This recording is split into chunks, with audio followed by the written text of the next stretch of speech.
ഈ ഒരു side table വീട്ടിലെ ഒരു പഴയ കണ്ടെയ്നറിൽ നിന്ന് ഉണ്ടാക്കിയതെന്ന് പറഞ്ഞാൽ നിങ്ങൾ വിശ്വസിക്കുമോ? ഇല്ല അല്ലേ? ഇപ്പം കാണിച്ചു തരാം.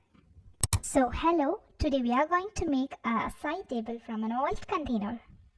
ഇത് കണ്ടാൽ തന്നെ നിങ്ങൾക്കറിയാം ഒരു പഴയ കണ്ടെയ്നർ ആണെന്നല്ലേ. അപ്പോൾ അതിനെ നമുക്ക് പെട്ടെന്ന് പെയിൻറ്റ് ചെയ്തിട്ട് അടിപൊളിയാക്കി എടുക്കാം. സോ ഞാൻ ഇവിടെ യൂസ് ചെയ്യുന്നത് ഒരു സ്പ്രേ പെയിൻ്റ് ആണ്. ആൻഡ് നിങ്ങൾ ഇത് തന്നെ യൂസ് ചെയ്യണമെന്നൊന്നുമില്ല, പെയിൻറ്റ് യൂസ് ചെയ്താലും മതി. സംഭവം പെട്ടെന്ന് കഴിയാൻ വേണ്ടിയിട്ടും കുറച്ച് മടിയുള്ളത് കൊണ്ടാണ് ഞാൻ സ്പ്രേ പെയിൻറ്റ് എടുക്കുന്നത്. സോ നമുക്ക് പെട്ടെന്ന് പെയിൻറ്റ് അടിച്ചിട്ട് വരാം. അപ്പോൾ നമ്മുടെ ബേസ് സെറ്റായി. ഇനി നമുക്ക് ടേബിൾ ടോപ്പ് ഉണ്ടാക്കാം. ഇനി നമുക്ക് ഇഷ്ടമുള്ള ഷേപ്പിൽ ടേബിൾ ടോപ്പ് സെറ്റ് ചെയ്യാം. ഞാൻ സർക്കിൾ ഷേപ്പിലാണ് വരയ്ക്കുന്നത്. വരച്ച് കട്ട് ചെയ്തെടുത്തിട്ടുണ്ട്. എനിക്ക് ശരിക്കും പറഞ്ഞാൽ വൈറ്റ് കളറിലെ ടേബിൾ വെക്കാനാണ് ഇഷ്ടം. പക്ഷേ എൻ്റെ കയ്യിൽ വൈറ്റ് കളറിൽ ഗ്ലേസിങ് ആയിട്ടുള്ള സാധനങ്ങളൊന്നുമില്ല. സോ ഞാൻ ജസ്റ്റ് എൻ്റെ കയ്യിൽ ഒരു മാർബിൾ പ്രിൻ്റുള്ള ഒരു വാൾപേപ്പർ ഉണ്ടായിരുന്നു. അത് വെച്ചിട്ട് നമുക്ക് പെട്ടെന്ന് ചേഞ്ച് ചെയ്യാം. ഒരു ഗ്ലൂ യൂസ് ചെയ്ത് നമുക്ക് ടോപ്പും ബേസും ഒന്ന് സ്റ്റിക്ക് ചെയ്ത് വെക്കാം. And here is the table.